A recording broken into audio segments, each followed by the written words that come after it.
supposed to be like the moon and the stars, will guide you on your path to spiritual enlightenment. Okay? Disposal of the dead, burial. Religious authority, not hierarchical, very autonomous. It's unique amongst the universalizing faiths as well because it's considered to be very open, very autonomous. Part of that reason might be because both Shiites and Sunnis consider themselves to have their own leaders. Alrighty, so there's technically no one in charge of this faith or this church. Questions?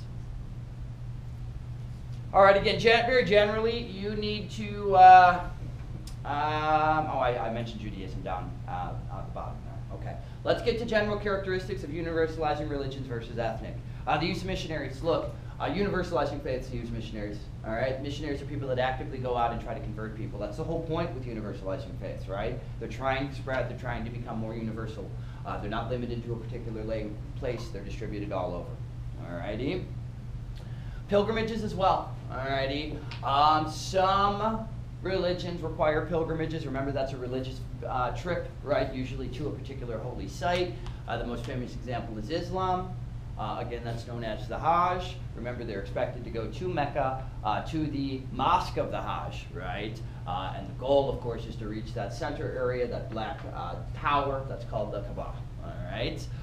Hey, some Christians and some Jews take pilgrimages as well. All right, pilgrimages to Jerusalem or to Bethlehem. Alrighty, the birthplace of Jesus. All right. Hindus take pilgrimages too. Remember, you're expected to bathe in the Ganges River, which is the holiest site in Hinduism. And at some point in your life, actually, technically every year, many folks make these pilgrimages to bathe in the Ganges. Alrighty. When I say bathe, by the way, it's not like they all get naked or anything like that. Alrighty. Just figuratively, almost like a baptism sort of deal. Alrighty. Then again, just please remember, you're going to be like hanging out in the river right next to cows and stuff. Alrighty. The Ganges is considered to be one of the most polluted rivers in the world, so it's kind of interesting and ironic that that's the site that they're expected kind of to bathe in. Calendars and holidays and sacred sites. Again, calendars and holidays in the universal faiths usually correspond to the founder, alrighty, and major events in the founder's life.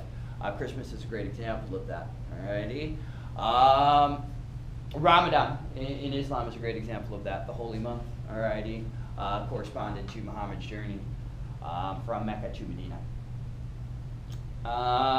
Sacred sites, again, usually have to do with the founder themselves, alright. In ethnic faith, it's very different, alrighty. Obviously, the calendar is usually centered around the growing seasons, the agricultural season, alright. Major holidays usually fell in between the changes in seasons, because of course that meant changes in the behavior of the the actions, the behavior of the folks that were living there. For instance, harvest season would be celebrated with a big feast usually in the autumn and the fall. Alrighty.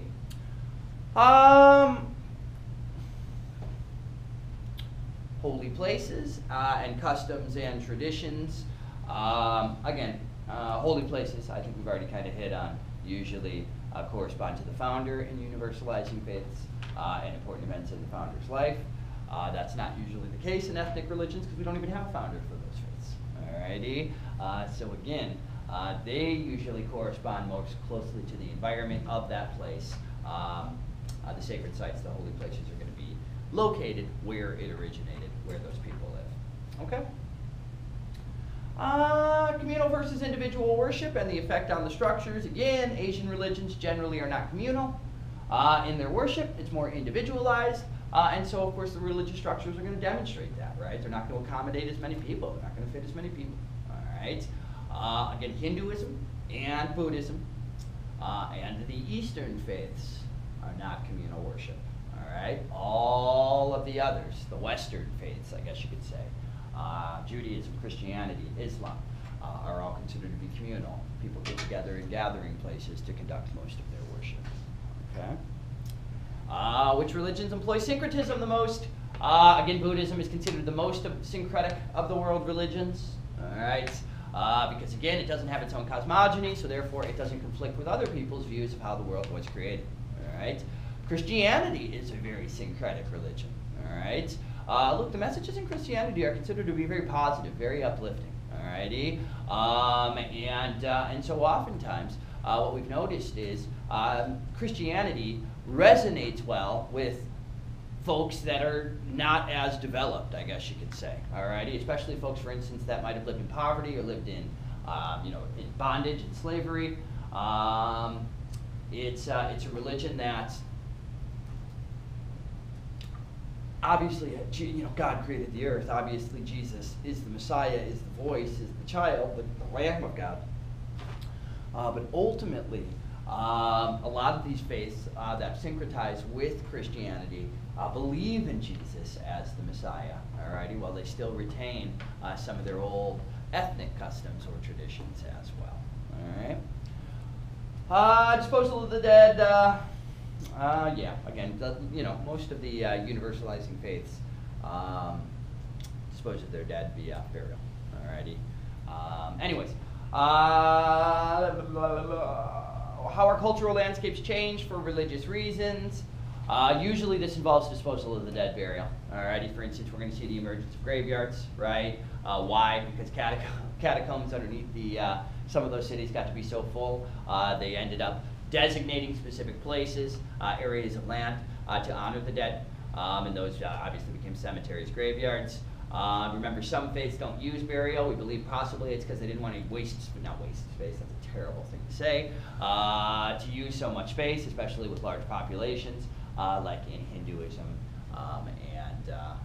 and the Eastern faiths. Alrighty, so there might be actual physical reasons why cremation emerged in those places. Alrighty, to not take up so much space since there's so many people that lived there. Okay. That's generally how religious landscapes are changed. Alrighty, but of course structures as well. Alrighty, structures, buildings are going to change the landscape as well. Keep in mind, many of these faiths view religion so importantly that the structures are going to be located in the middle of the town, the middle of the city. They're going to dominate. They're going to be kind of figuratively and physically the center of those people. Okay. Know all the minor universalizing and ethnic religions below. Yeah, I'll be honest with you folks. Alrighty, you don't really need to know characteristics of these religions.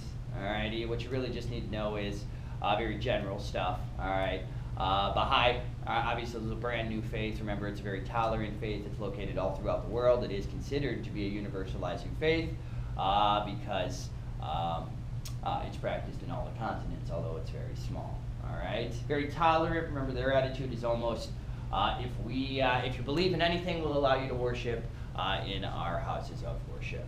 Remember, they kind of look like umbrellas. All right, Sikhism is a mixture of Buddhism and Hinduism. I'm sorry, yeah. It's a mixture of Buddhism, Hinduism, and Islam. All right, it's located in northern India. Sikhs believe in a guru as the head of their faith.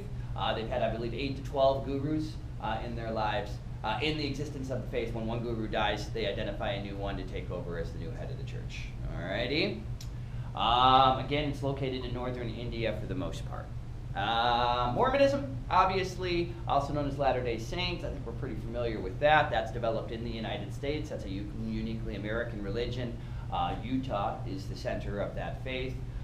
Clearly, the Mormons believe they're descendants of some of the original tribes of Israel, alrighty, that somehow came to North America on their own, alrighty. Judaism is obviously the ethnic faith from which Christianity and Islam developed. Judaism is credited to a guy named Abraham. He's considered to be the father of the Jews.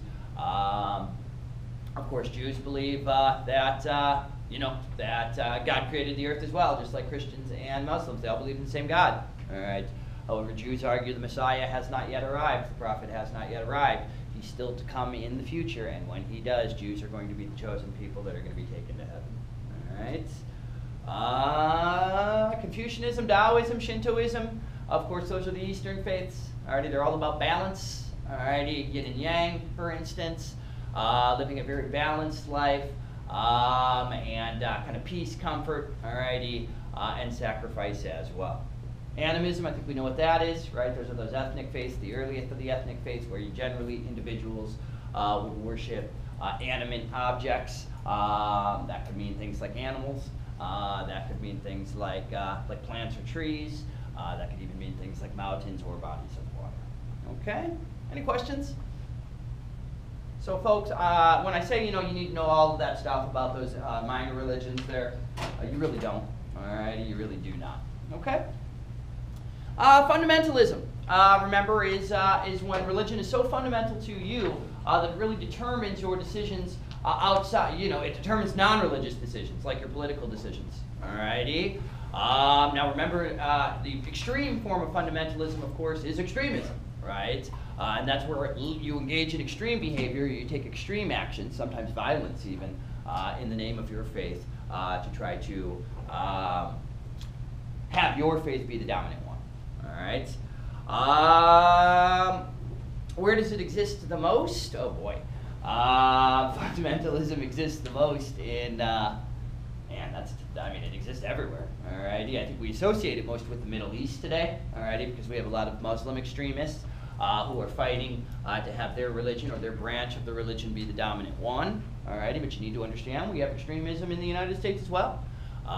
Many folks believe, that there's Christian extremism, alrighty, in terms of when people try to pass laws, policies, right, based on their religious views. Seculars often argue that that's an example of fundamentalism as well, alrighty, because religion is so fundamental to these peeps that they want laws to be changed, they want policies to be created based on their views, alrighty. In what places does it currently challenge political authority the most, and why does it in each place? Again, fundamentalism in the Middle East, I think, is considered to be the greatest challenge to political authority. Because, again, many Muslims would like to create laws in their countries based on Islam, based on what is called Sharia law. Alrighty? If a Middle Eastern country does not have Sharia law, it has secular law, all right, where the laws are not based on religion.